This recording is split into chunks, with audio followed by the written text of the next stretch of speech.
สบายดีจ้าปารุ่งมื้อนี้ก็มาเบิ่งพรเฮ็ดเวียกเด้อจ้าเฮาสิไป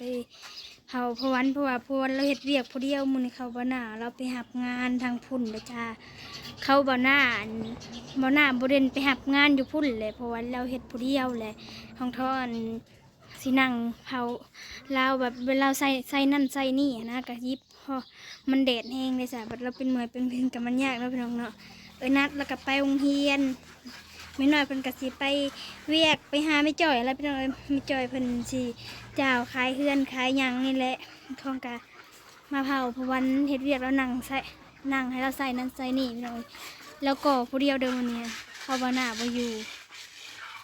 ก่อโบกเสามันพี่น้องก่อเสามันมุเขานี่เขาเมื่อวานนี่เขาบ่น่าเฮ็ดนี่แหละเครื่องหนึ่งวันหาเฮ็ดได้2 อันจับเหลี่ยมแล้วก็จับเร็วนะน้องพี่น้อง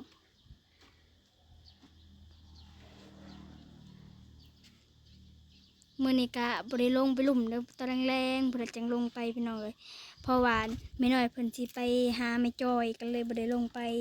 แม่น้อยมาแล้วก็ซื้อยาแล้วจังสิลงไปเพิ่นว่าไข้แน่แล้วขึ้นมามื้อเช้านี้ขึ้นมาอันคอเข่า1 โลพี่น้องเอ้ยตักให้เพิ่นลงไปมาก่อนเพิ่นว่าสิไปหาตาติ๊กจิกจัน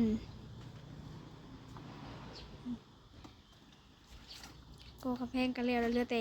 โบกเสามันพี่น้องเอ้ย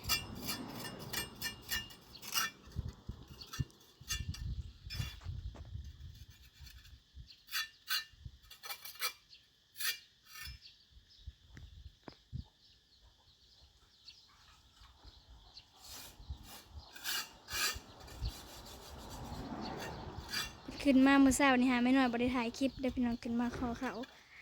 บริถ่ายคลิปมีแต่ตอนแรงเพื่อจังสิลงไปหลุมพี่น้องเลยตอนนี้ไม่น้อยเพิ่งจะไปเวียกเมื่อวานนี่ก็ค่าแขกก็เลยบริลงเมื่อวานนี่มื่อนี้ก็ตอนแรงๆกันผมพุ่นแหละจังสิลงไปกับไปน้อย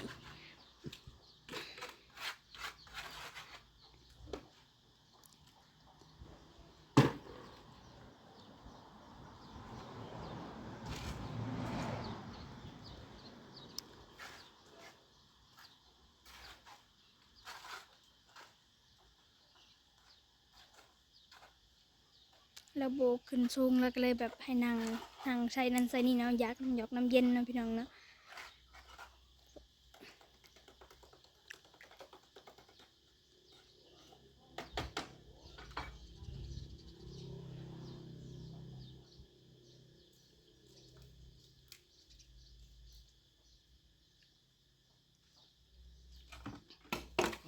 ตกเลย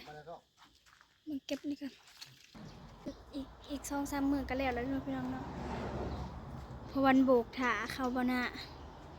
บ่อยู่ถ้าบ่โบกก็ยันบ่แล้วเนาะพี่น้อง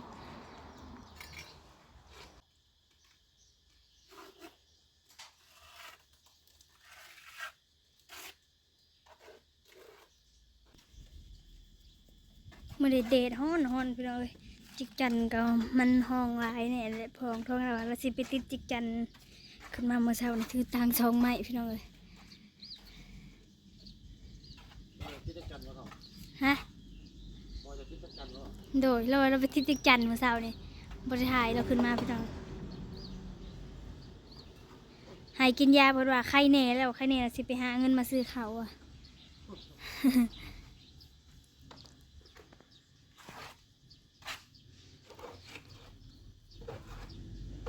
ก็อีกจักหน่อยหนึ่งแล้วก็พักกันเนาะเพราะว่ามันแดดเนาะมันแดดก็พักกันเลยมาผมแดงๆกับเห็ดต่อโบกเสาโบกอันนะโบกคืออีกหน่อย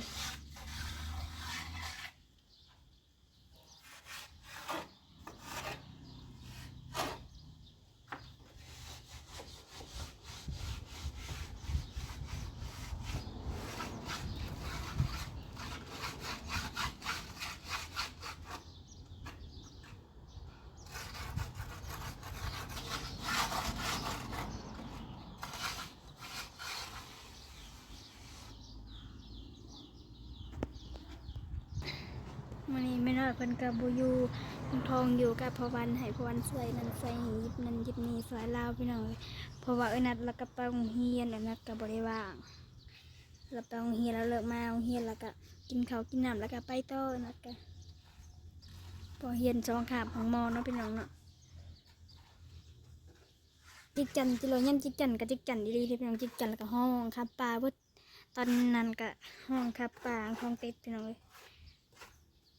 เขาก็เริ่มเฮ็ดขายต่อขายตังเลยเนาะแต่ก็ว่าเขาลุงเตยนี่เป็นคนขายตังพอเขาก็ไปซื้อหาแหละแต่ก็หาบาง10,000นี่จักเดือนนี้จักแล้วบ่ฮู้ว่าบางเท่าไรพี่น้องแต่ก็หาบาง10,000เราขายบาง10,000ซื้อแล้วก็ไปติดคันโซนใหญ่อยู่นี่เนาะเราไปติดจิกจันได้เนาะพี่น้องมันแบบมันไล่ล่าแล้วก็ส่วนไปติด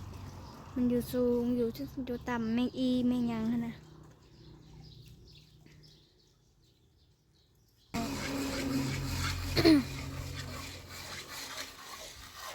เสียงยังเสียงกบปพรนะเสียงกบพรห้องพี่น้องเลยมันแดดมันห้อง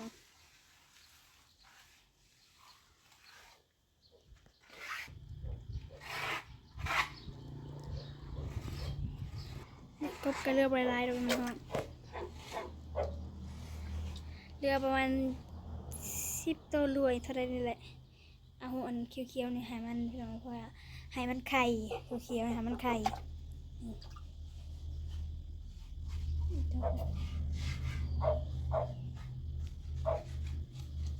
ทางเบื้องของกาวาซีอันพอนวาซีปล่อยป้าอีกพี่น้องเลยปล่อยปีนั้นเขาหลักเอาไปแล้วปล่อยเป็นปลาดุกดอกปล่อยเป็นปลาดุกแล้วเขาก็ปล่อยเอาเป็นน้องก็ขึ้นสูงแล้วบัดนี้สูงสำคัญนะกบนี่เขาต้องให้สูงมันจังโบโดนออกเนาะพี่น้องเนาะล้างบ้านก็พอได้นางลินแบบเป็นห่มแบบนางเราพี่น้องมักเดือมักยังมักกระทินยังเขาต้องนางมันเป็นห่มมักกระทินเนี่ย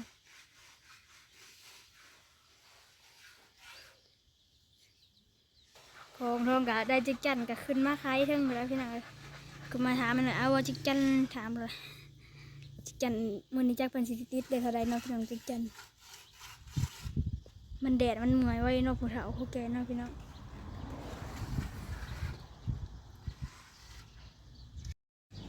เพราะวันก็ยังเห็นเวียกต่ออยู่พี่น้องเลยพอกันนั่งเนี่ยนั่งขาเราใส่กันเราใส่จังยิบแบบนี้ปูมประกะตักขึ้นไปเราเมื่อพังเบิ่งไม่น้อยเพิ่นว่าสิหาเวียกหาท่องอันดื้ออัน2 ล้าน1 ล้านก็เอานะพี่น้องเลยไม่น้อยว่าสิให้พังเบิ่งนั่นแหละห้องก็ยังบ่ฮู้นะไม่น้อยเพิ่นว่าสิหาเวียกหางานเฮ็ด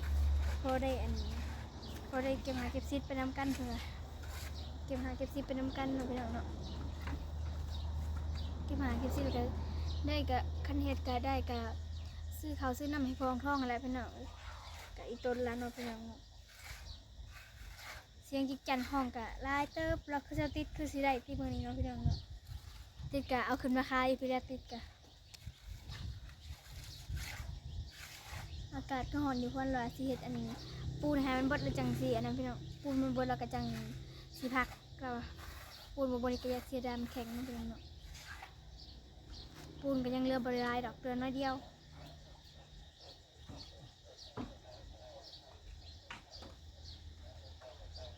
ไม่หน่อยก็จะหน่อยก็ไปเฮือนไม่จอยพุ่นแหละมันเราก็จะหน่อยก็ไปเฮือนไม่จอยพาพี่เจ้าขายเฮือนไม่จอยนั่นแหละเขาอยากเบิ่งเฮือนฮูกนะพี่น้องเราก็เลยสิไปเล่นเบียดไม่จอยก็มาแล้วเลยสิไปคุณตอนแรกแล้วก็ซื้อยาแล้วจังสิลงไปเดี๋ยวพี่น้องตอนแรกจังลงมีลุ่มตอนแรกนะวันนี้ก็อาการห่อนแล้วก็ไม่ได้คนสิไปเบียดอยู่เนาะพี่น้อง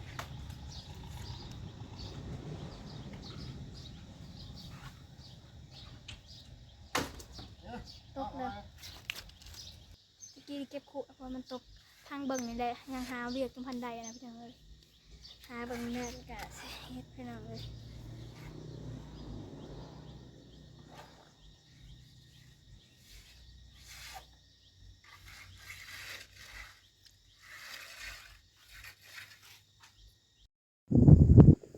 โลกให้ดังทองถ่ายคลิปพี่น้อง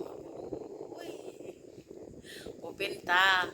บ่เป็นตาข่อยว่าคือเบิ่งคักแต่เด้เป็นสาท้ายพอวันเฮ็ดเวียกแล้วก็โจ้ท้ายแต่อันเก่านะท้ายเยื้องพอวันเขาก็เนาะพี่น้องเบิ่งโอ้ยว่าทองเอ้ยสร้างว่าบ่มีอัน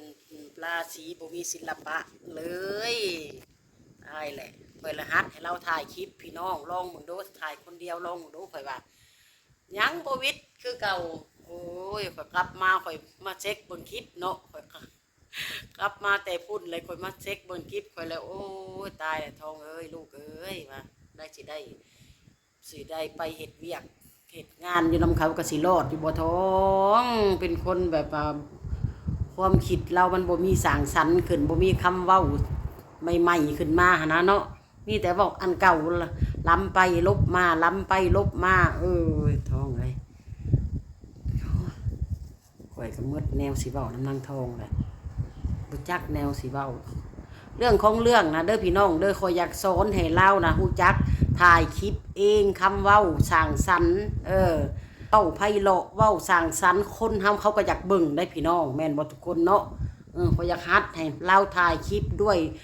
เราเองเลยช่องของลูกสาวข่อยนะข่อยสิให้เล่านะทายถามว่าเราได้เงินแล้วข่อยก็100 เหรียญขึ้นไปแล้วเราก็สิมีรายได้อันเข่าเล่าให้ผากให้แม่เรานำผากให้พ่อเราซื้อเข่าซื้อน้ำให้พ่อเรานำเรื่องของเรื่องนั่นพอสิมีเงิน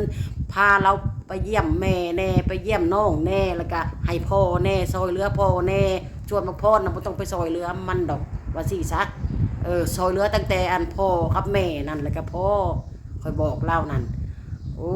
ยพลาดว่าเอาไปเอามาเว้าลำไปลำมาอันเก่าชักสีว่าน้ำลาวพี่น้องจะคอยสิโซนลำแบบใดคอยก็คิดอยู่ว่าท้องเอ้ย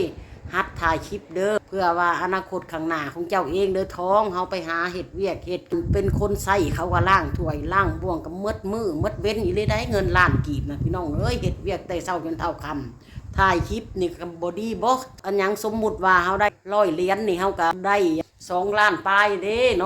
าะพี่น้องเนาะ2-3 ล้านเลยเด้พี่น้องมันก็ยังใครคนสิไปล้างถ้วยล้างบวกให้หมู่คืออีต้นเพิ่นบ่อยากเพิ่นไปเฮ็ดเวียกเป็นคนหับไส้เขาแล้วจังฮัดให้เพิ่นน่ะถ่ายคลิปลองเบิ่งดูข่อยว่ามาเซ็กเบิ่งเพิ่นถ่ายเพิ่นว่าเว้าลมไปลำมาถ่ายเอาแต่พอวันหลังพอวันเฮ็ดเวียกอยู่นะลำไปลำมาโอ้ยท้องเอ้ยข่อยก็ว่าสาดว่าเมื่อยนำพี่น้องเอ้ยเอานั่นได้ก็สร้างมันคอยฝึกคอยสอนเอาพี่น้องอีต้นเราคันสิเว้าเราร้ายสิให้